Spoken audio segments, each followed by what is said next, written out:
Here's some of the stories trending this week at NASA. NASA's Orbiting Carbon Observatory-2 mission is underway. Launched from California's Vandenberg Air Force Base, OCO2 will help track our impact on the amount of carbon dioxide in the atmosphere and help us better understand the various human-made and natural sources of CO2. This is one of 5 Earth-observing missions scheduled in 2014, the most Earth-focused missions launched in a single year in more than a decade. NASA's saucer-shaped low-density supersonic decelerator took its first engineering test flight, reaching Mach speeds high above the Navy's Pacific Missile Range facility on Kauai, Hawaii. This first test of 3 planned for LDSD evaluated the flying ability of the vehicle. The LDSD project is evaluating new technologies that could be used to safely land heavier payloads on future long-duration missions to Mars and other planets with atmospheres. Orbital Sciences Corporation has moved the launch date of the Orb-2 mission for its Cygnus cargo spacecraft to the International Space Station to no earlier than July 11th.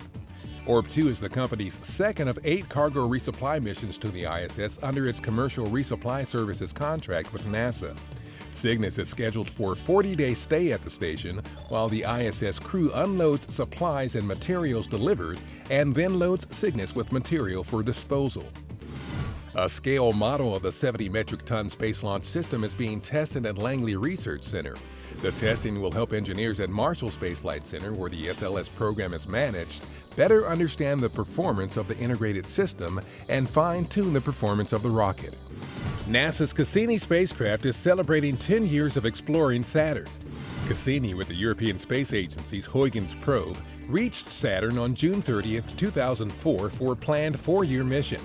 Since then, Cassini has beam-backed hundreds of gigabytes of scientific data about the planet, its rings, and moons, including brand new evidence that the ocean inside Saturn's largest moon, Titan, may be as salty as the Earth's Dead Sea, and that the moon's icy shell is rigid and in the process of freezing over.